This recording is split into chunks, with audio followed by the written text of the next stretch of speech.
नमस्कार दोस्तों, स्वागत है आपका डेली करंट अफेयर्स में। दोस्तों, आज की वीडियो है 2 नवंबर 2023 के महत्वपूर्ण करंट अफेयर की। तो चलिए दोस्तों, आज की वीडियो शुरू करते हैं। आज की वीडियो का क्वेश्चन नंबर 1 है, हाल ही में संयुक्त राष्ट्र सभा ने गाजा प्रस्ताव को मंजूरी दी है। यह प्रस्ताव किस देश द्वारा तैयार किया गया है? तो जो संयुक्त राष्ट्र सभा ने जिस गाजा प्रस्ताव को मंजूरी दी है, जो ये प्रस्ताव है, ये जॉर्डन द्वारा शुरू किया गया है। तो जॉर्डन ने इस प्रस्ताव को तैयार किया है, गाजा प्रस्ताव को, और संयुक्त राष्ट्र सभा ने इसे मंजूरी दी है। तो जॉर्डन द्वारा इसे तैयार किया गया है। तो सी ऑप्शन सही जवाब है। डिटेल जान लेते हैं। तो अक्टूबर 2023 में संयुक्त राष्ट्र महासभा ने गाजा प्रस्ताव को मंजूरी दी है और इसका उद्देश्य है गाजा में नागरिकों की सुरक्षा और कानूनी और मानवीय दायित्वों को कायम रखना। तो ये इसका उद्देश्य है।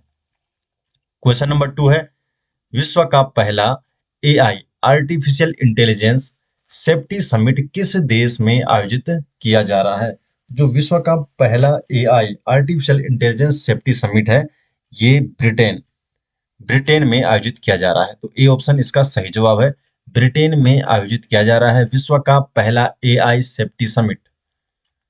क्वेश्चन नंबर 3 है, सतर्कता जागरूकता सप्ताह 2023 का आयोजन कब किया जा रहा है? तो जो सतर्कता जागरूकता सप्ताह है, इसका आयोजन कब से कब तक किया जा रहा है? कब से कब तक किया जाएगा? 30 अक्टूबर से 5 नवंबर तक।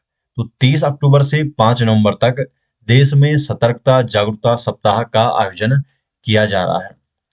डिटेल जान लेते हैं। तो देश में 30 अक्टूबर से 5 नवंबर तक सतर्कता जागरूकता सप्ताह मनाया जा रहा है और इस सप्ताह का जो आयोजन है, केंद्रीय सतर्कता आयोग द्वारा किया जा रहा है।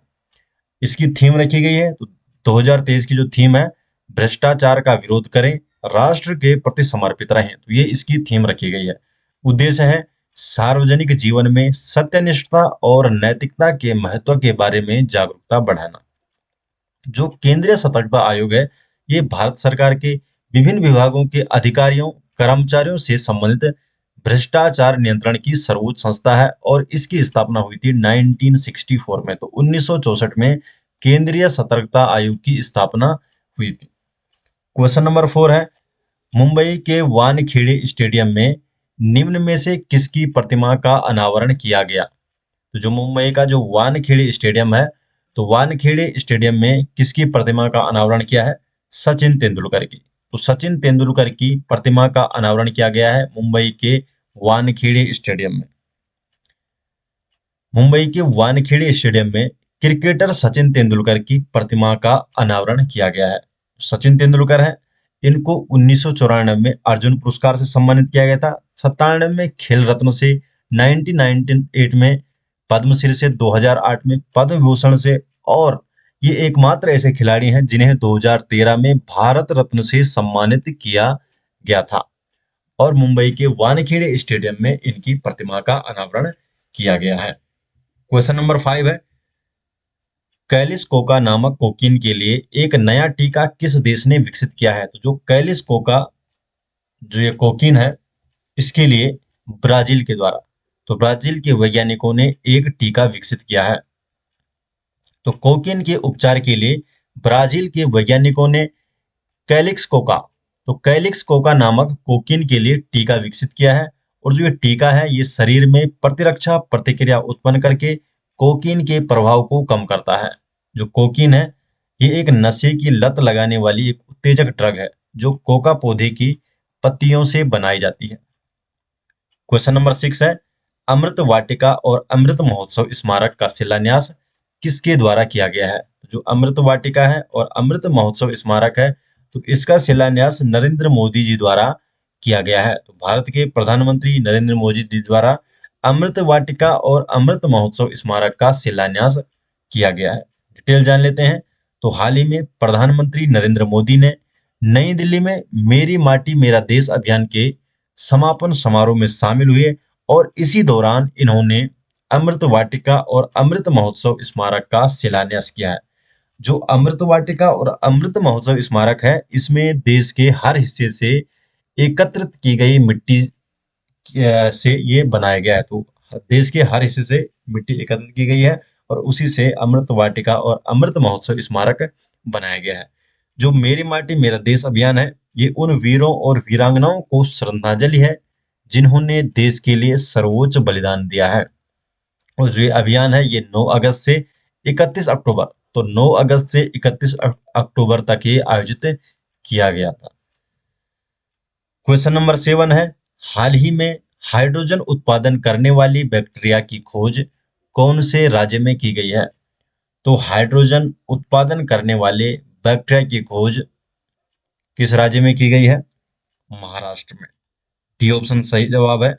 तो महाराष्ट्र में हाइड्रोजन उत्पादन करने वाले बैक्टीरिया की खोज की गई है। तो हाइड्रोजन उत्पादन क्षमता वाले अवायवीय लिग्रोसेल्यूज डिग्रेडिंग, तो जो लिग्रोसेल्यूज डिग्रेडिंग बैक्टीरिया है, एक नया जीनस महाराष्ट्र के रत्नागिरी जिले के एक गर्म पानी के झरने में पाया गया है, जो कि हाइड्रोजन उत्पादन करने वाला बैक्टीरिया है। नाम है लिग्रोसेल्यूज डिग्रेडिंग। क्वेश्चन नंबर 8 है, हाल ही में मेरा हाउ चोंगबा उत्सव कहाँ आयोजित हुआ है? तो जो मेरा हाउ चोंगबा उत्सव है ये मणिपुर में आयोजित हुआ है। तो मणिपुर में आयोजित हुआ है मेरा हाउ चोंगबा उत्सव, और इसका उद्देश्य है राज्य के घाटियों और घाटी के लोगों के बीच विकास को बढ़ावा देना और मजबूत करना। तो ये इसका उद्देश्य है, मेरा हाउ चोंगबा उत्सव, जो कि मणिपुर में आयोजित किया गया। क्वेश्चन नंबर 9 है, गोवा मैरीटाइम्स कॉन्क्लेव के चौथे संस्करण का आयोजन किसके द्वारा किया गया है? तो जो गोवा मैरीटाइम्स कॉन्क्लेव है, तो इसके चौथे संस्करण का जो आयोजन है भारतीय नौसेना द्वारा किया गया है। तो भारतीय नौसेना द्वारा गोवा मैरीटाइम कॉन्क्लेव के चौथे संस्करण का आयोजन किया गया। डिटेल जान लेते हैं। तो गोवा मैरीटाइम कॉन्क्लेव का आयोजन 29 अक्टूबर से 31 अक्टूबर तक, तो 29 से 31 अक्टूबर तक गोवा में आयोजित किया गया। और जो गोवा है ये मैरीटाइम कॉन्क्लेव का ये चौथा संस्करण है गोवा में। इसका आयोजन भारतीय नौसेना के नेवल वार कॉलेज द्वारा किया गया है। और जो नेवल वार कॉलेज है ये कहाँ स्थित है? गोवा में स्थित है। थीम क्या रखी गई है? हिंद महासागर क्षेत्र में समुद्री सुरक्षा, सामान्य समुद्री तट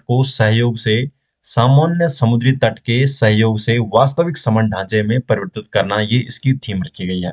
और इसका जो पहला संस्करण है ये 2017 में आयोजित किया गया था। पहला संस्करण 2017 में आयोजित किया गया था गोवा मैरीटाइम कॉन्क्लेव का।